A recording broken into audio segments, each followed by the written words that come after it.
mother, having a child has taught me true and unselfish love. Paul is my only child, my best friend, and my world. There is nothing that I would not do for him. In August of 2001, Paul passed his Series 7 test and got his first real job as a stockbroker in New York City in a building right beside the Twin Towers. I flew up and celebrated with him that first step into adulthood. I couldn't have been more proud of him, and believe me, everybody I know knows how much I adore him. It was such a beautiful morning on September 11th, 2001. It was almost like looking at a pastel painting of a perfect fall day. I gardened for a couple hours that day and decided to go in to get a drink, and I noticed I had 44 messages on my answering machine. My gut instinct told me something was wrong. So as I was listening to the messages, I turned on the TV to CNN and saw the gruesome images of the World Trade Center collapsing.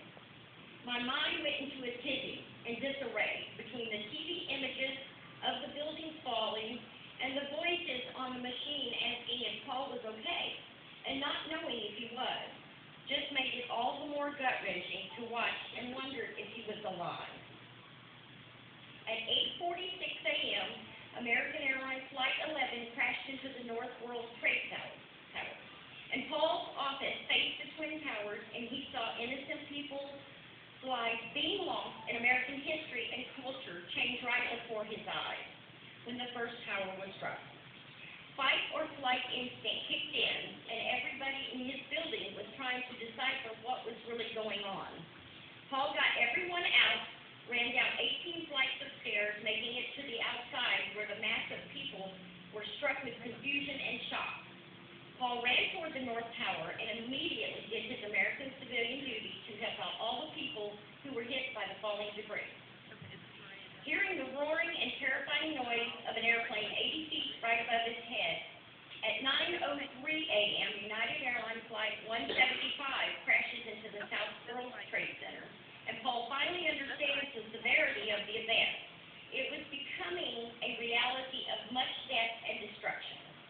There is only so much the human brain can take before it becomes numb to ease the pain you are watching right before your eyes. But Paul kept trying to help.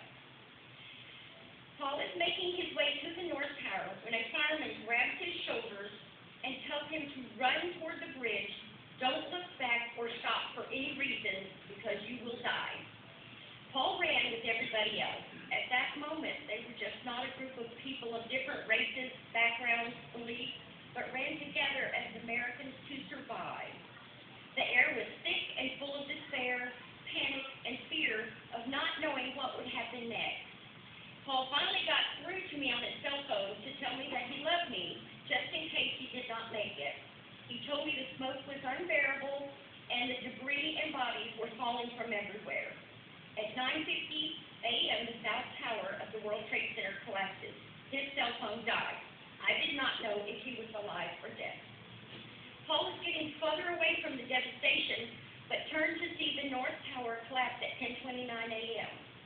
Paul watched people jumping to their death, and it meant Americans were losing fathers, mothers, daughters, sons, lovers, and sisters and brothers, not being able to say goodbye and I love you to them one last time. Finally, what seemed like hours, Paul got in touch with me and told me he had made it safely across the bridge. I have never felt so much ease listening to his voice and knowing I could tell him that I love him. I immediately drove 16 hours to get him and drove 16 hours back to the safety of the Smoky Mountains. No matter how old your child is, you always want to nurture them back to health when they are hurting, like he was when I brought him home. In time, Paul recovered, and he went back to New York City for 3 more years. I believe too often we take life for granted, and the people in our lives for granted as well. We don't cherish every day God lets us live to its fullest potential.